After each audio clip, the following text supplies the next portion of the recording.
Have you ever found yourself exhausted in a relationship? Not because of the arguments you're having, not because of the big issues you're facing, but because you're constantly the one who's remembering plans, doing things, fixing things, soothing people, and yet keeping it all together.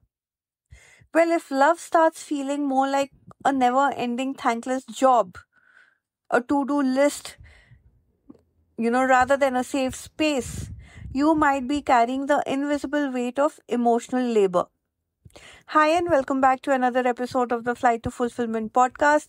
I'm your host, Ratika Seth, your life enhancement coach and the founder of the Freedom Divas Hub. And today we are talking about something that is subtle but deeply draining, which is emotional labor in relationships. The quiet, often invisible effort of being the one who manages everything, all emotions, keeps the peace, and carries the mental load of the relationship. Now, love is meant to be a partnership, correct? It's not supposed to be a job. And when you are the only one who's doing the emotional heavy lifting, it's not just unfair on you, it's actually not practical, not sustainable in the long run. So let's talk about the red flags that reveal when love has slipped into labor. When you've transitioned from that love into the labor mode, and what you should do about it.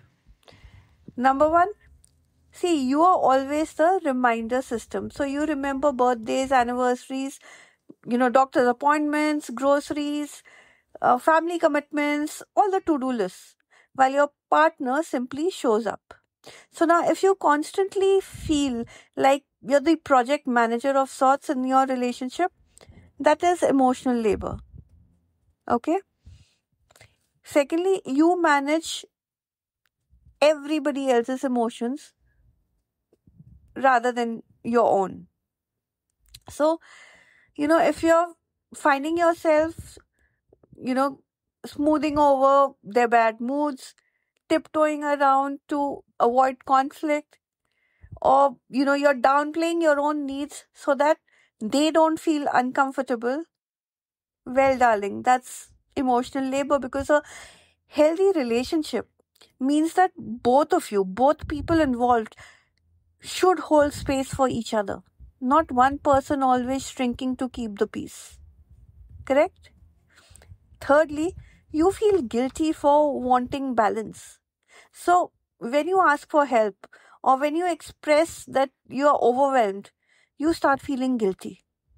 You think you're just asking for too much, you're being too much, you're being too demanding.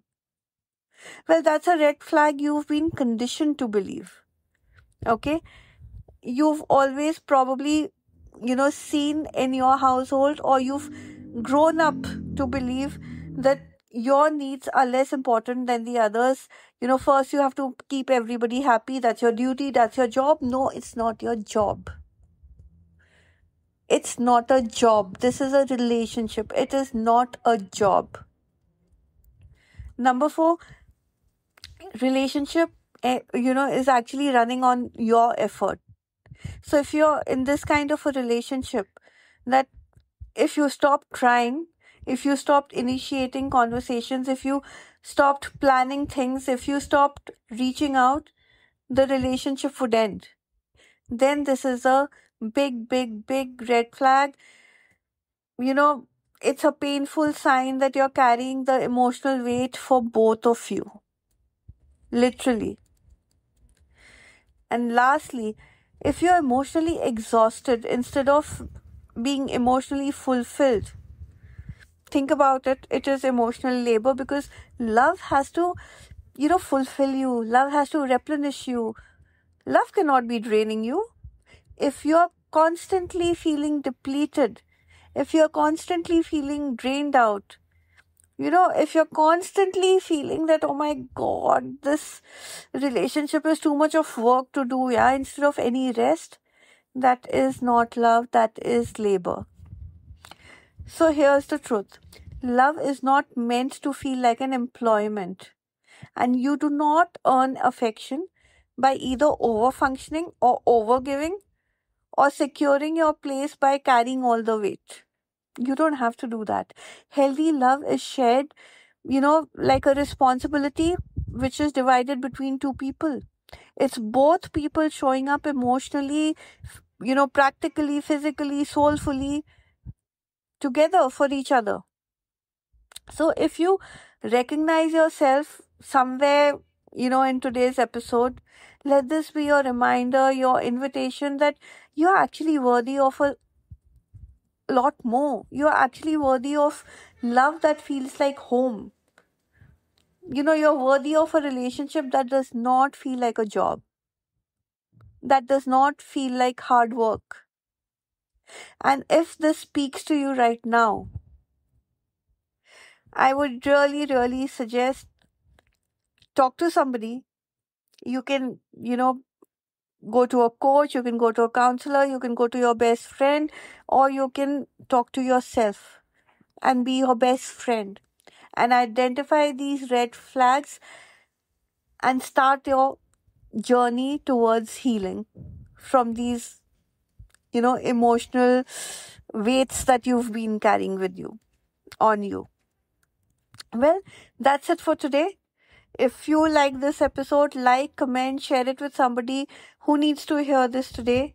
And like I always say, keep following me on YouTube, Spotify, Apple, Substack, whatever you are comfortable with, so that you don't miss a single episode of my daily nuggets of inspiration to you. Until next time, this is me, Ratika Seth, your life enhancement coach, signing off for now. But, again, reiterating that you do not have to carry it all. You deserve to be loved, and you do not have to be the manager in a relationship. You do not have to be the one who's doing all the hard work. Okay? Learn to coexist, and that's when your relationship will feel totally fulfilled. I'll see you the next time. Bye bye.